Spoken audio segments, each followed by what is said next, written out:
നൽകി രക്ഷിച്ചു. ഈശോ എന്നെ സ്പർശിച്ചു,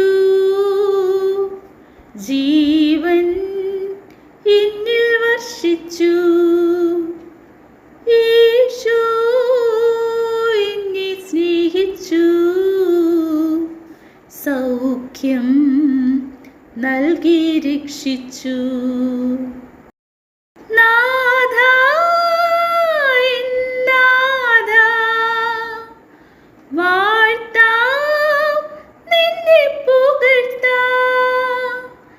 നാഥാ എൻ നാഥാ, വാഴ്ത്താം നിന്നെ പുകഴ്ത്താം. നിന്റെ അനുഗ്രഹങ്ങൾ എന്നിൽ ചൊരിഞ്ഞതിനാൽ എൻ്റെ ജീവിതകാലം മുഴുവൻ സ്തുതി പാടാം. ഈശോ എന്നെ സ്പർശിച്ചു, ജീവൻ എന്നിൽ വർഷിച്ചു. ഈശോ എന്നെ സ്നേഹിച്ചു, സൗഖ്യം നൽകി രക്ഷിച്ചു.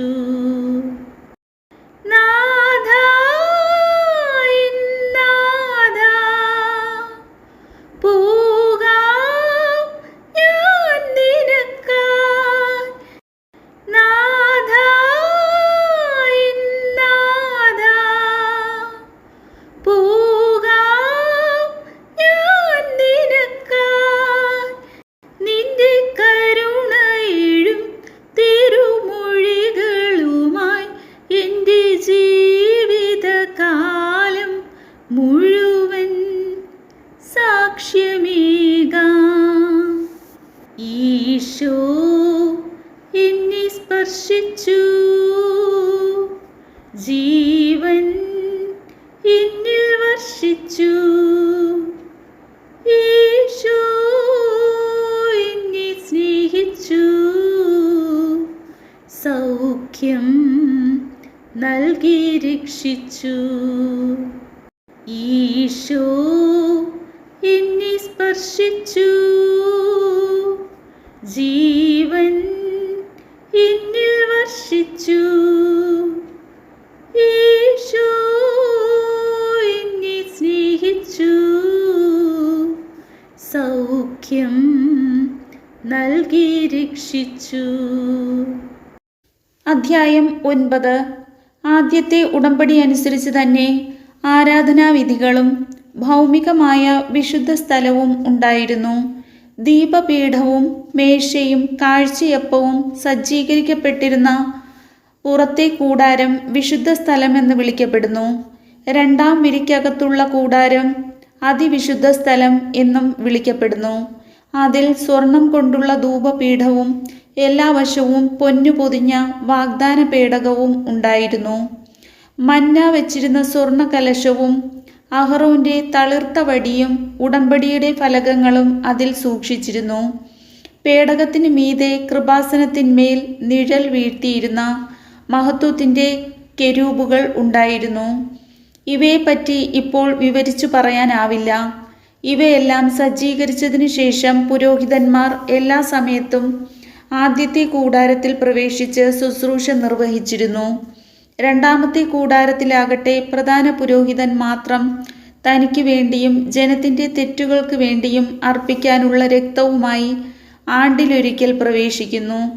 ഈ കാലഘട്ടത്തിൻ്റെ പ്രതീകമായ ആദ്യത്തെ കൂടാരം നിലനിൽക്കുന്നിടത്തോളം കാലം ശ്രീകോവിലിലേക്കുള്ള പാത തുറക്കപ്പെട്ടിട്ടില്ലെന്ന് പരിശുദ്ധാത്മാവ് ഇതിനാൽ വ്യക്തമാക്കുന്നു.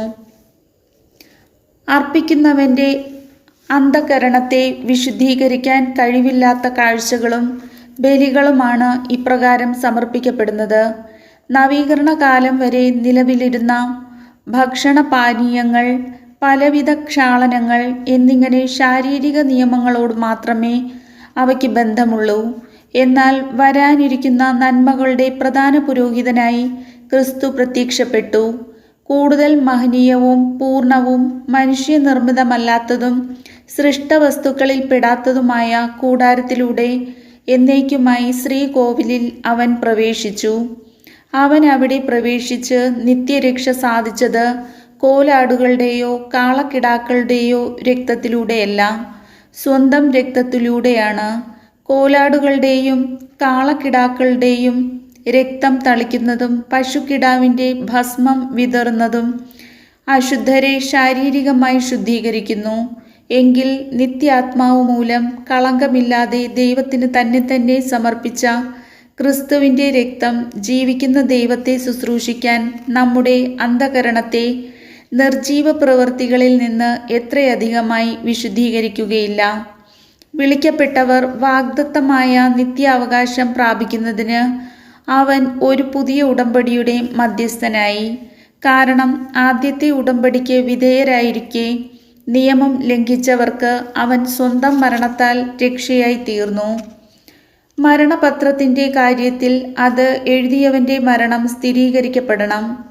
മരണപത്രം സാധൂകരിക്കപ്പെടുന്നത് മരണശേഷം മാത്രമാണ്. അതുണ്ടാക്കിയവൻ ജീവിച്ചിരിക്കെ അതിന് ഒരു സാധുതയുമില്ലല്ലോ. അതിനാൽ രക്തം കൂടാതെയല്ല ആദ്യത്തെ ഉടമ്പടിയും ഉറപ്പിക്കപ്പെട്ടത്. മോശ നിയമത്തിലെ ഓരോ കൽപ്പനയും ജനങ്ങളോട് പ്രഖ്യാപിച്ചപ്പോൾ അവൻ പശുക്കിടാക്കളുടെയും ആടുകളുടെയും രക്തം ജലത്തിൽ കലർത്തി ചെമന്ന ആട്ടിൻ രോമവും ഹിസോപ്പ് ചെടിയും ഉപയോഗിച്ച് പുസ്തകത്തിന്മേലും ജനങ്ങളുടെ മേലും തളിച്ചുകൊണ്ട് പറഞ്ഞു, ഇത് ദൈവം നിങ്ങളോട് കൽപ്പിച്ചിരിക്കുന്ന ഉടമ്പടിയുടെ രക്തമാണ്. അപ്രകാരം തന്നെ കൂടാരത്തിന്മേലും ശുശ്രൂഷയ്ക്കുള്ള സകല പാത്രങ്ങളിന്മേലും ആ രക്തം അവൻ തളിച്ചു. നിയമപ്രകാരം മിക്ക വസ്തുക്കളും രക്തത്താലാണ് ശുദ്ധീകരിക്കപ്പെടുന്നത്. രക്തം ചിന്താതെ പാപമോചനമില്ല. സ്വർഗീയ കാര്യങ്ങളുടെ സാദൃശ്യമായിരിക്കുന്നവ ഇപ്രകാരം ശുദ്ധീകരിക്കപ്പെടുക ആവശ്യമായിരുന്നു. സ്വർഗീയ കാര്യങ്ങളാകട്ടെ കൂടുതൽ ശ്രേഷ്ഠമായ ബലികളാലും മനുഷ്യനിർമ്മിതവും സാക്ഷാൽ ഉള്ളവയുടെ പ്രതിരൂപവുമായ വിശുദ്ധ സ്ഥലത്തേക്കല്ല, നമുക്ക് വേണ്ടി ദൈവസന്നിധിയിൽ നിൽക്കാൻ സ്വർഗത്തിലേക്ക് തന്നെയാണ് യേശു പ്രവേശിച്ചത്. അത് പ്രധാന പുരോഹിതൻ തൻ്റേതല്ലാത്ത രക്തത്തോടുകൂടെ വിശുദ്ധ സ്ഥലത്തേക്ക് ആണ്ടുതോറും പ്രവേശിക്കുന്നത് പോലെ പല പ്രാവശ്യം തന്നെ സമർപ്പിക്കാനായിരുന്നില്ല. ആയിരുന്നെങ്കിൽ ലോകാരംഭം മുതൽ പല പ്രാവശ്യം അവൻ പീഡ സഹിക്കേണ്ടി വരുമായിരുന്നു. കാലത്തിൻ്റെ പൂർണ്ണതയിൽ തന്നെ ബലിയർപ്പിച്ചുകൊണ്ട് പാപത്തെ നശിപ്പിക്കാൻ ഇപ്പോൾ ഇതാ അവൻ ഒരിക്കൽ മാത്രം പ്രത്യക്ഷപ്പെട്ടിരിക്കുന്നു.